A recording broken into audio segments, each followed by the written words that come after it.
Start है मेरे सारे कैमरे वाले। एकदम इसके चेहरे देखो, एकदम खिल गए हैं इसके चेहरे हैं।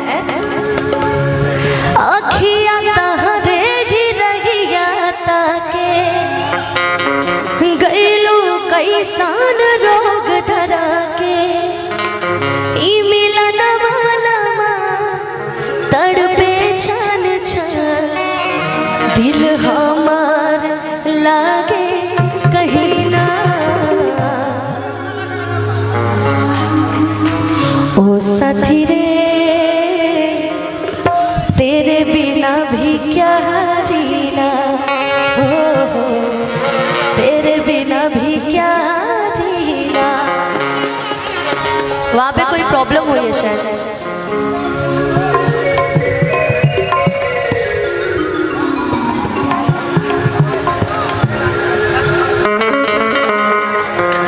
चलिए बैठ जाइए, कोई दिक्कत नहीं, आ जाइए। वो मना कर रहा है। आइए आइए आइए।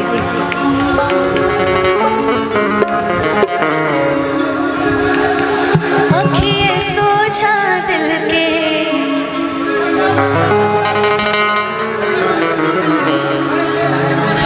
हाल अरे कुछ नहीं हुआ है, वहां बैठ जाइए सब लोग, कार्यक्रम चलने दे। बैठ जाइए, खड़े हो जाइएगा दिक्कत हो जाएगा ना, बैठ जाइए। हाँ हाँ चलिए, दो दोस्तों की आपस की मोहब्बत है वो। आइए आइए आइए। रोहित भाई है, आइए, स्वागत है आपका रोहित जी। सुमित जी स्वागत है आपका। मेरे काफी अजीज बैंड बाजा बारात इवेंट ऑर्गेनाइजर मोतिहारी की शान सुमित गुप्ता अग्रहरी साहब अभी उपस्थित हुए हैं। आपका भी स्वागत, अभिनंदन। पूरी टीम के साथ आए हैं आप, पूरी टीम का। रोहित भाई आपका भी स्वागत है, आ जाइए, सामने से आ जाइए। ओके ओके ओके। आँखें सोचा दिल के खोता बजाता उजड़ल हुक्म तोहरे कुहू के जियरा जियते जाता मरल। अब हम का करें जी के मरी तहरा बिना भैनी बेजा।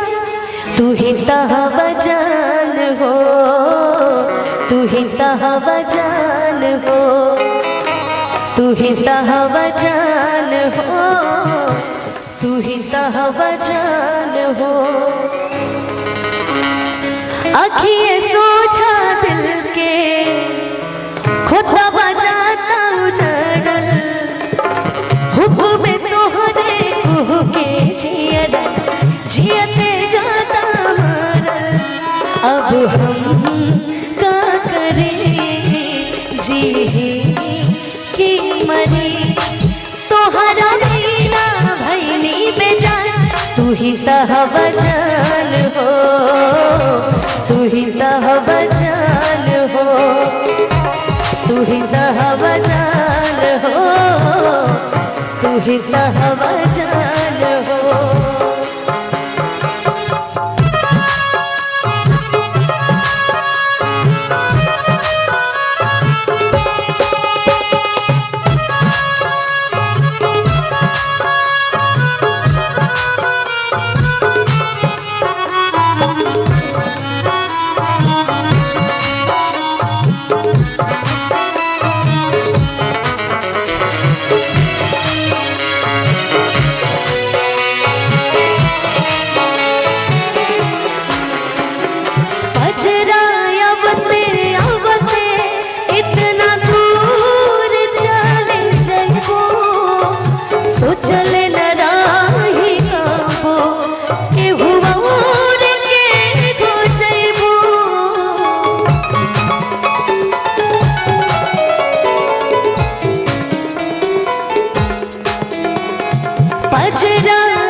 वाह हाँ, एक गीत की चाहत आपके लिए, दिल न लगई है। बहुत देर से चाहत आ रही है सोनू भाई की। सोनू जायसवाल जी